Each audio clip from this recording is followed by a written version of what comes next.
This is my version 2 of the mini dump, and I'll just go over some of the features and some of the gotchas that I've run into. This was all self-sourced, so I bought the servos and the motors. I tried this with a 6-volt 300 RPM motor, and it went pretty fast. In fact, it was hard to control with the sort of little hand controller. I think if you had a full RC controller, it would be easier. But the 300 RPM didn't have quite enough power. It had lots of speed. I went to a 100 RPM motor, which is quite a bit slower, more torque. Probably somewhere between 150 and 200 is a sweet spot. But the 100 works fine for me, and I mostly want to use it on a large tabletop, so you don't want it to go too fast or it'll take a dip off the table. The lights work well. I'll show you the front setup here. This is the whole circuit board.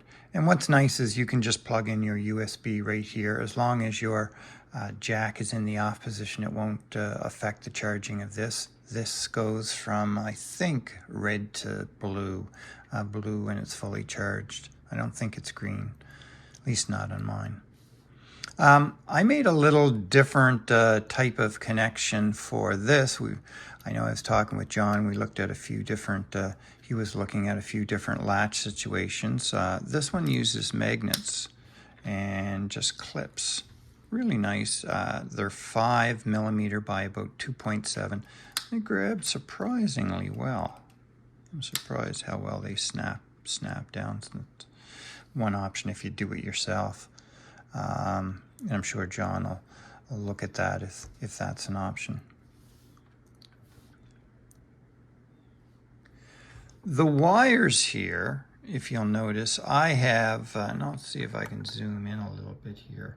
I've shortened my wires on all my servos. I had a problem. My servo wires were quite stiff, and tucking them down were a little tough. I took about 100 millimeters of wire off each of those servos to make it a little easier for me for wire management.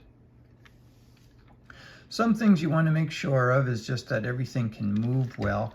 My steering in particular was binding, and you've got to make sure that these screws here, especially the one connecting the steering to the wheelbase, is not too tight. They need to move freely, as well as these two screws that attach the wheels to the mount. So the 3 screws, they need to be screwed in, but they need to allow free motion. So when this is not connected to the steering servo, you should be able to wiggle these back and forth in a steering position very easily. If there's any binding, you'll find the servo won't have enough strength to overcome the resistance. So we'll power this up and sort of show you the features. Now this doesn't have a full charge. And there we have the full controller here. Now this is not the final software as well. So this is down. I don't have the wires tucked away quite well, but this goes up and down pretty nicely. We can now close the case. Oh. And you've always got to make sure that you have this tucked in really well and down. Fits in very well, and that will just snap closed. So one of the nice features is this little light connector. Now, one of the things that I'll mention about the lights is that there are a couple wires that go into a connector block right under here, and you want to make sure that those wires are all the way under, because there's some pins coming up from the ESP just outside it. So you don't want bare wire going over those. You want this to be insulated wire and all the bare wire going into the connector. So you just want to make a little sure that's put up.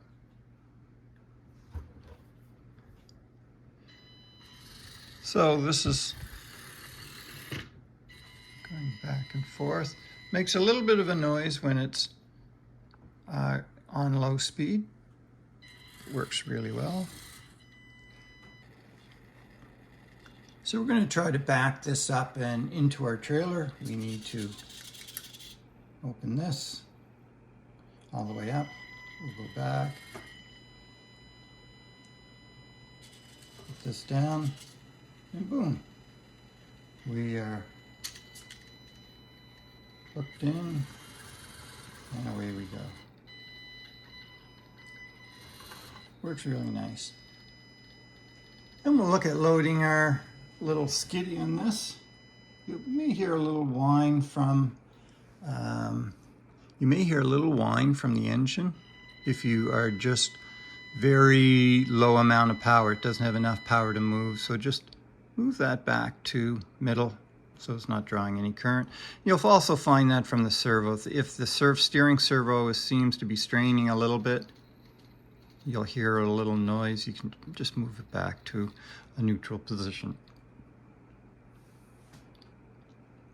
Okay, we've got our cart all loaded. I'm going to look at turning on our little skiddy. This one has the power monitor. You might notice it blinked to show me how full the battery is.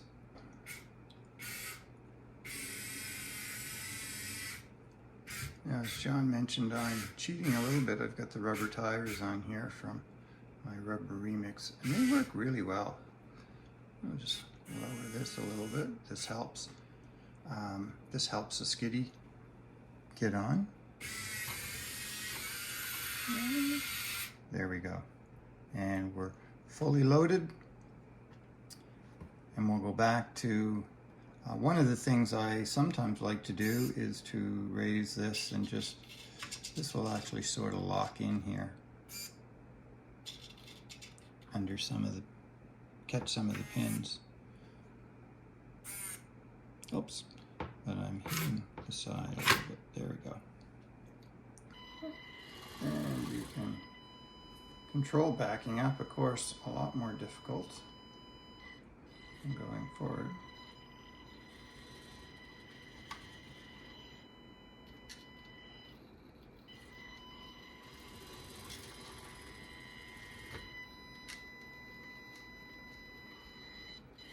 But works pretty well. So that's a little demo of the 3 units. They work super well.